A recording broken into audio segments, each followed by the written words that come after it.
पापा अपनी दूसरी बेटी को बड़े घर में मत ब्याना। पापा देखो ना, माँ ने आज फिर मुझे मेरा मनपसंद सूट नहीं दिलाया। बाज़ार से आते ही मानसी ने मचलते हुए अपने पापा से शिकायत की। ओहो रमा, तुम भी ना दिला देती बच्ची को उसका मनपसंद सूट, गुप्ता जी ने अपनी पत्नी से कहा। रमा ने कहा, अच्छा जी, कैसे दिला देती, एक ही बेटी तो नहीं है आपकी। अगर इसे दिलाती तो छोटी का मुंह फूल जाता और फिर महीने का बजट उसका क्या। अरे मेरी लाडो बिटिया, तू चिंता मत कर, तुझे ऐसे बड़े घर में ब्याऊंगा कि वहाँ तुझे किसी चीज़ की कोई कमी नहीं होगी। राज करेगी मेरी बिटिया रानी, गुप्ता जी ने मानसी को लाड़ लड़ाते हुए कहा। किसी बड़े घर में ब्याहने का सपना लेकर ही मानसी बड़ी हुई थी। सुंदर और सुघड़ तो वो थी ही, अच्छे अच्छे घर से उसके लिए रिश्ते आने लगे। एक दिन जब पास शहर के अच्छे बड़े घर से रिश्ता आया तो गुप्ता जी को लगा कि उनकी तलाश पूरी हो गई। लड़के वालों की बस यही डिमांड थी कि बारात की खातिरदारी अच्छे से होनी चाहिए। अच्छा रिश्ता देखकर गुप्ता जी ने उनकी ये मांग शहर से स्वीकार कर ली।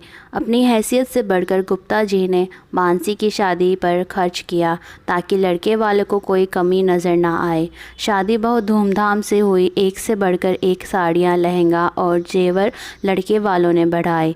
मानसी तो अपने भाग्य पर इतरा रही थी। सभी बहुत खुश थे। मानसी शादी करके अपने ससुराल चले गई। इतना आलीशान बंगला, गाड़ियाँ, सब कुछ तो था वहाँ। ससुराल में कदम रखते ही द्वार छिकाई पर नंद ने नेक मांगा। मानसी ने अपने पर्स से 1100 रुपये का लिफाफा निकाल कर दे दिया। नंद ने नाक सिकोड़ कर सास से कहा, ये क्या माँ, हमारी क्या इतनी ही औकात है।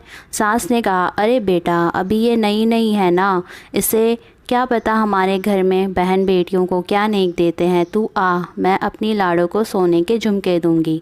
सुबह मानसी नहाकर धोकर अपने मायके से लाई सुंदर सी साड़ी पहनकर तैयार हो गई। जब वो कमरे से बाहर निकली तो सास ने देखते ही टोका, बहू ये क्या पहन लिया, इतने मेहमानों में ये साड़ी अच्छी नहीं लगेगी। जाओ और हमने जो जड़ी वाली लाल साड़ी दिलाई थी वो पहनकर आओ। अब तुम्हें हमारे घर के तौर तरीके से रहना होगा। दूसरे दिन पहली रसोई में मानसी ने सबके लिए बड़े मन से छोले भटूरे और हलवा बनाया। डाइनिंग टेबल पर बैठते ही सब बातें बनाने लग गए। देवर बोला, मम्मा मेरा सैंडविच कहाँ है। तो नंद बोली, इतना हैवी ब्रेकफास्ट मैं तो ये कभी नहीं खाने वाली। सास ने कहा, बेटा तुम्हारी भाभी छोटे घर की है ना, उसे क्या पता हमारे घर में क्या खाते पीते हैं। मानसी के पति ने भी बस नाम मात्र ही चखा। एक हफ्ते के बाद मानसी को पग फेरी के लिए बुलाना था। गुप्ता जी ने मानसी की सास के पास फ़ोन करके कहा कि वो कल मानसी को लेने आ रहे हैं। सुबह वाली ट्रेन से आएंगे और शाम वाली ट्रेन से मानसी को ले जाएंगे। यह सुनकर मानसी की सास ने गुप्ता जी से कह दिया कि समधी जी, आप तकलीफ़ मत करना, हम मानसी को गाड़ी से भिजवा देंगे। बात करने के बाद मानसी की सास ने मानसी से कहा, सुनो बहू, इस बार तो हम तुम्हें गाड़ी से भिजवा देंगे, लेकिन अपने पापा से कह देना कि अगर तुम्हें लेने जाना हो तो गाड़ी लेकर आ जाए। हमारे घर की बहू इस तरह ट्रेन में नहीं जाएगी। मानसी बेचारी चुपचाप उनकी बातें सुनती रही। अगले दिन मानसी गहनों से लदी हुई अपने मायके पहुंच गई। मानसी के पापा तो बहुत खुश थे कि उनकी बेटी को इतना अच्छा ससुराल मिला है। उन गहनों की चमक में मानसी की आंखों का सोनापन शायद किसी को नज़र नहीं आ रहा था। छोटी बहन ने भी उसे छेड़ते हुए कहा, वाह दीदी, आपके तो मज़े हैं, इतना ठाट बाट। गुप्ता जी ने कहा, अरे तू क्यों चिंता करती है, तेरे लिए भी ऐसा ही ससुराल ढूंढूंगा। मानसी फीकी सी हंसी हंसकर रह गई। अगले दिन दामाद बाबू मानसी को लेने आ गए। खूब खातिरदारी की। उनके जाते समय गुप्ता जी ने दामाद से कहा, दामाद बाबू, अगर कोई अच्छा रिश्ता हो तो हमारी छोटी बिटिया के लिए भी बताना।